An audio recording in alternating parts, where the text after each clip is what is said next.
Good morning, Packers fans. Aaron Nagler here with your Packers Daily Chat, coming to you live on the Cheesehead TV social channels. It is Friday, people. Getting ready for that weekend. The Packers are off and getting ready for their OTAs next week to wrap up their offseason program. And then it is into the great unknown of the summer. A few weeks off respite. We'll be doing Packers trivia here at Cheesehead TV. So be sure to be sticking around for that in the coming weeks. Like I said, they got OTAs to finish up next week. And then after that, be on the lookout. Live Packers trivia right here, Monday through Friday on the Cheesehead TV YouTube channel. Good to see everybody in the comments section. Good morning, everyone. I hope you're all doing well, and I hope you're all ready for Father's Day. But if you're not, I got something for you. That's right. You want to check out one of these old school Lambo prints. Look at this thing. Score right here for your father for Father's Day. A great classic alternative to the usual photography-based sports posters that get relegated to the basement or man cave. These prints look like art. People love hanging them in a den, a living room, or a professional office because they're old school and sharp from a design perspective. They're a great Father's Day gift, people. Make sure you head to ballparkblueprints.com. The link is also in the description of this video. Use code CHEESEHEAD, that's code CHEESEHEAD, to get 10% off. Do it, people. You want to do it. Your dad will love it. You won't have to watch or look at some horrible, gross sports posters. You get an old school, nice looking piece of art that also represents the Packers. You know you love it. Good morning, everybody. Dennis is here. What's up, Dennis? Tony. Good morning, man. Hope you're doing well. Dawson is here, of course. Brandy, good morning. How are you? Most underrated player, Daphne. Ooh, Brandy starting out hot. Oh, I don't know. I'd have a hard time putting Daphne as most underrated. I think he's, you know, got some ability, no doubt about it. But most underrated. Ooh, boy. I'd probably go DeGuara. I think people have written off DeGuara in a way they shouldn't, and I think he's going to surprise a lot of people this year. Don't forget, he was coming off a major injury last season. I know people want him to just come out six guns a-blazing, but I think he is going to get opportunities and produce this year in a way that most people probably aren't expecting. Evan, good morning. Hope you're doing well. I see. SWFL Packers Fan Club, what's up? Comparing Carr to Rodgers is like comparing apples to oranges. I see Devante's words have stirred up a hornet's nest in the old internet sphere. Look, man, what's he get? Like? Of course he's going to go to bat for his guy. He loves Carr and he loves Aaron. And, look, I mean, you can't deny the chemistry those two had when they were playing together in college. Now, obviously, a lot has happened since then, and Aaron is Aaron. And I don't think any free-thinking person would, at face value, say that Carr is in the same league as Rodgers. But Devante is Devante, and he's played with both, and he knows what Carr is capable of in a way probably few others, if anybody, does. So we'll see what transpires here in 2022. That said, I mean, Aaron Rodgers is one of the greatest ever to play the position. David Carr is not.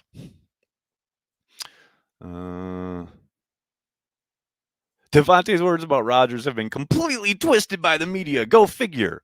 Not really. Not really. I mean, they're quotes, and you can go watch the entire media session, but they haven't twisted anything. Those are the words he said.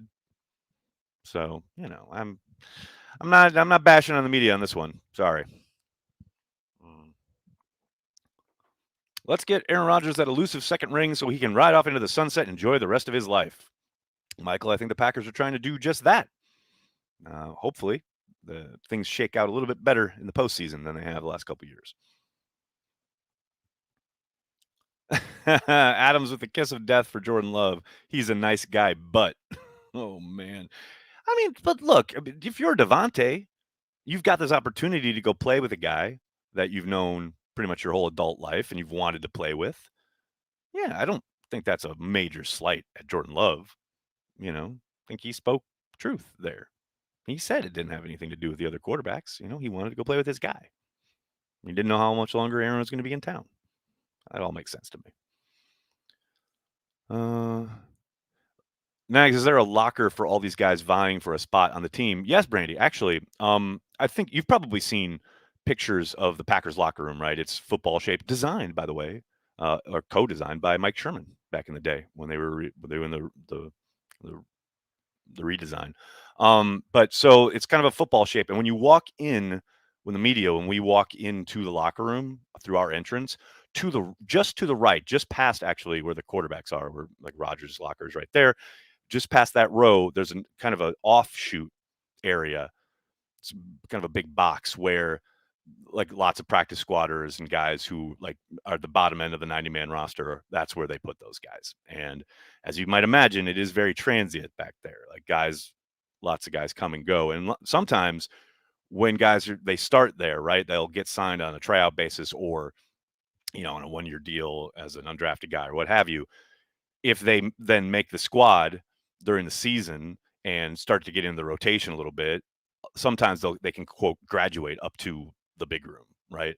But yes, there is a very specific kind of place where practice squatters and tryout guys. That's where their lockers are. Dave, what's up, man? Thanks for the super chat. It has seemed Aaron Jones has struggled against disease with speedy off-ball linebackers. Disease makes sense to feature Dylan Moore against such teams. Conversely, Jones abuses slower backers. That's an interesting one. I'm trying to work out what you mean by disease because I got to imagine that was a typo. Aaron Jones has struggled against speedy off-ball linebackers. I don't think it's Aaron Jones struggling. I think some of that is down to not being able to get to the second level by the offensive line and cutting that guy off. There'll be guys in space, and Aaron Jones can have an angle and make it work. But, all the kind of work in the world from the running back doesn't going to matter much if the guy from the second level comes in clean, and I think especially last year, they had real issues there. Yeoman's work by Lucas Patrick at center, but he was nowhere near as good as Josh Myers, who was nowhere near as good as Corey Linsley in that regard. So I understand. I kind of understand what you're talking about. But I think Jones is, the least of the issue there. Those backers, they're paid too, and they're very talented, and they're very, athletic, explosive, what have you. I like the idea of running at them, right, with power, with with AJ Dillon. I don't mind that and doing some between the tackles. And you saw a bit of that actually at the beginning of last season, the 49ers game and then the Steelers game. They worked in a lot more power stuff, some angle blocking, and they kind of ran at some of the pass rushers and some of the backers. But yeah, I wouldn't put that on Jones. That's just me. That's just kind of my first thoughts of it. But I get what you're saying. Brett, what's up, man? Thanks for the super chat. Negs, how many yards would Jones Dillon have in a Kyle Shanahan offense? Love the way he runs things over there. I wish 12 and Matt LaFleur would dump 5 wide. I'm with you, but look, I mean, that 5 wide stuff is in Shanahan's playbook as well. It's just not utilized as much. I mean, Aaron loves it because he can pick out matchups, right? I mean, that's the engine there for Rodgers. And look, he's had a lot of success doing that. But I'm with you. I think this offense would be so much better and better served by buttoning it up and just featuring their backs a lot more and trying to run the ball a lot more. Now, all of that said, it would help if they could stay healthy up front. It's a monster difference when you're running behind David Bakhtiari and Elton Jenkins to running behind Yash, and, Runyon.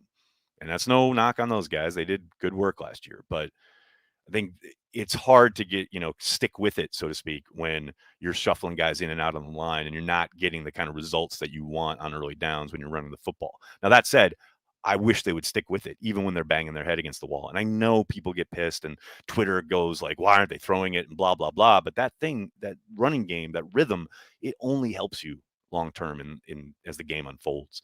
And I think, the old cliche, gains that are 2 or 3 yards in the first quarter can become gains of 4 or 5 yards in the third and fourth quarter if you stick with it.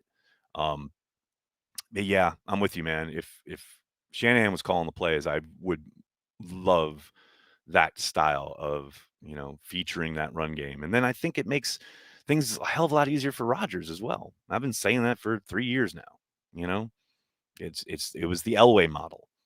When Shanahan's dad was in Denver, that's exactly what they did. They rode the hell out of that running game, and it opened up avenues for Elway. And I think the Packers could follow suit if they just committed to it. But all of that said, like I intimated before, Rodgers has had a ton of success picking out matchups, getting things, seeing the pre-snap stuff, and he's got that spread, and then he can direct traffic the line of scrimmage. He's won a ton of games that way, so it's hard for me to sit here and say, oh, they should absolutely scrap it. Yeah, that's never A, it's never going to happen, and B, they've had success with it. But yeah, overall, Brett, I'm with you, man. Kevin, what's up? Will Watson have a trial by fire like Stokes in 21? I mean, remember, Stokes probably got a lot more playing time because Jair went down. I think he'll definitely get worked into the mix earlier rather than later, but I don't think he's going to be force fed. We heard Rodgers' words at his locker the other day when he talked about production over potential. I think guys who have worked with Aaron and have the kind of pelts on the wall, so to speak, in the league, meaning Sammy, Watkins and Alan Lazard and Randall Cobb, they're going to be first up and they're going to be first served. And then the younger guys are going to be fighting for scraps and going to have to prove it. And I do think they've obviously got the potential and the upside to do so. But I think their kind of opportunities will be somewhat scattered as the year goes along. They'll probably see more opportunities, and if they make the most of them, then they'll start working them into the rotation regularly. That's just obviously guesswork on my part. Now, I'll come out week one, they could be throwing it all over the yard, and those guys could get a ton of snaps for all I know. We'll see. Can you really see Watkins having a career resurgence? Yes, Callum, 1,000% I can. Look, he has to stay on the field. He knows it. It's no secret. But even when he was on the field last year, I know his production wasn't crazy, but you got to look at what Baltimore's doing and where he was last year with the Ravens. You got guys speaking out now about Roman and the offense that they run and how there are so few opportunities and so little creativity in that offense. And now they've had success. They move the ball. Obviously, Lamar Jackson is insane. But wide receivers are starting to talk about, hey, the opportunities in Baltimore are really limited.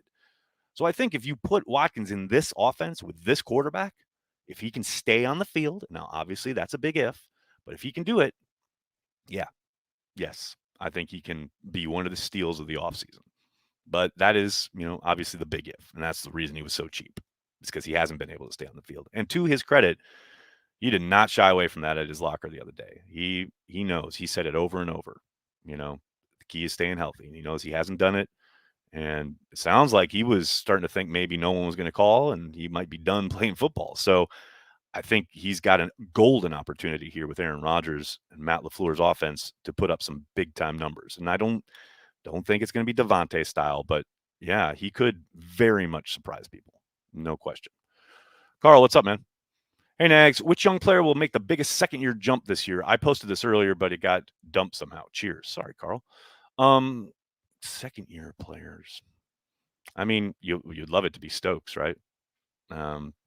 He had a solid rookie year. And as I said the other day, he was like Luke in Empire Strikes Back. He had a really solid start to his Jedi campaign, and then he ran into Darth Vader in Minnesota and Justin Jefferson. But, I mean, hell, the talent is definitely there, right? You could absolutely make that jump. And then, I think Josh Myers staying on the field, he's looked so good early. I think he looked a little rusty when he came back. Those two guys both have the opportunity to really build on stuff from their first year. Brandy picking out TJ Slayton because she's a defensive gal. I love this idea. I love the idea of getting him in the rotation on a more regular basis. I know last year they held him back, but he was definitely kind of, a deep reserve. I'd love to see him get a little bit more kind of playing time on early downs, a little more opportunities there. And that's up to him. And it's all about the guys doing the work, right? In the offseason on their own, and then taking the playbook and really, knowing their technique and knowing how they complement whatever they're being asked to do along that line. Man, I'd love to see Slayton take a jump. No question. How's Dean Lowry? Sounds good to me from talking to Andy yesterday. Definitely part of the rotation there. That D line, I think, is going to be a real joy to watch with all the moving parts and all the different ways they can kind of utilize the talents there. But Dean's picking up where he left off, and he left off with one of his best, if not his best, season as a Packer. So I'm down for it. Nagler, in hindsight, was everyone worrying too much about the Joe Barry hire last year? I don't think so. I mean, I think Joe did a really good job last year, no question about it. But I think there was every reason to worry about the Joe Barry hire, given his performance in the first two stops of his career as a defensive coordinator. Hard for me to sit here and say, oh, we had no reason to worry. I mean, I'm not so sure that's the truth. But he's done a really solid job. They're off to a great start under Joe. I hope they take another step. They got more talent now, and the thing that can't be ignored when you look at the job he did, and he did a very good job. I'm not discrediting it, but they did end up ranked identically to where Mike Pettine's defense was ranked his final year in Green Bay. So, like, it's a different scheme. They're being asked to do different things, and he did lose Zadarius, he did lose Jair, and I get that, and he did great work considering. But I definitely think, getting Jair back now, you've got more talent up front. You've got a backer who should make a difference. You got your all-pro backer back in Campbell. Man, they need to be the strength of this football team, especially early in the season, as Rodgers and company are kind of getting acclimated there with his kind of new weapons, the new youth at wide receiver. They need this defense to hit the ground running. They can't, come out and take a step back. So we shall see. Dell, what's up, man? Do you think the Packers are keeping tabs on OBJ and waiting to see how things look in camp? No deal yet, and Cup's deal has to hurt the odds of him going back. Production over potential, right? I think I've been saying all offseason. I think it's a possibility, yes. I still think he's going back to LA. He had the chance to sign with Green Bay last year and didn't. And I know LA could offer a little bit more money. The Packers probably could, maybe potentially offer a bit more than they did last year. This year, obviously, they got a little bit more cap space. But I mean, if the Rams have shown anything, like, they are ready to put out some cash, and they will. If you're a big name and a guy who's going to help them on offense, they're going to spend money in a way the Packers probably won't. And yes, could they get to camp and go, oof, we need another veteran in here? And they give him a call, sure. But even then, when's he going to be ready? I can't imagine he's going to be ready anytime soon. And this is somebody who's going to maybe come in and help you down the second half of the season, maybe. So, there's a lot up in the air there that I would suspect keeps the Packers from making that call. But you never know. Amos extension coming? Jack, I hope so. It's a possibility. No question about it. I think it makes a lot of sense given that, he's entering the last year of his deal. Maybe that's the kind of thing where they get it done here this next couple weeks prior to camp and they announce it at the start of training camp. I'd love that because I think Adrian has been everything they dreamed he would be when they signed him in free agency and then some. I think he is. We'll probably we started this chat talking about underrated Packers. I think he's probably one of the most underrated guys, not only in Green Bay, but league wide. He is so good. He is so steady. And he's so kind of just the consistency. And he's not obviously a splash play guy. That's not been his thing in Green Bay, but man, he is so good and so valuable back there. Carl, what's up, man? Thanks for the super chat. It seems like Joe Barry really knows how to put the player in the best position to succeed. It seemed like Pettine was putting square pegs in round holes at times. Hard to argue when you see Preston Smith split out wide, right, in coverage in, a one-on-one situation. I very, very much agreed. And I'll tell you this, the one thing that was so noticeable from day one of camp last year, right through preseason and then the start of the regular season and throughout the year, was the tackling. I have no idea what he did because it was the same people, the same assistants. I mean, he kept almost the entire crew from Pettine's, time as his assistants. Usually guys bring in their own people, blah, blah, blah. But he kept everybody in place. And the tackling under Joe was so much better, noticeably, right away. I don't know what techniques they were stressing, what he did differently, but man, that alone, is reason for optimism and reason to talk about what a good job he did. Because, man, it was like a light switch went off.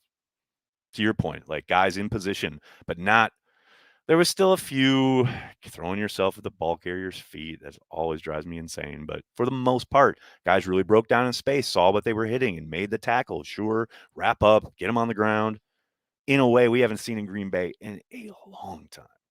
So that alone is worthy of praise. What else we got here? What else we got? Roger Shirt Toe, what's up, man? Happy Friday. Can I get a carry the motherfucking G? I think you just did. Go Pack Go. All right, everybody, I'm going to have to get going. Can't thank you enough for hanging out, talking Packers each and every day, Monday through Friday, right here on the Cheesehead TV social channels. Oh, we got Tyler with one last super chat. What's up, man? If Tay has Jordy-like Raider years, is he a Hall of Famer? Ooh. He's just on the cusp. I would say yes, but, Sterling Sharp ain't in, so who knows? Probably not, but he should be. I mean, we all know he should be. All right, buddy. Thanks so much. Please, please, please, please, please do me a huge favor and hit like on this video, subscribe to the channel, and then tell your friends and tell your family. Cheesehead TV, we are devoted to Green Bay Packers fans worldwide. Thanks a lot, everybody. Have a great weekend. Go Pack Go.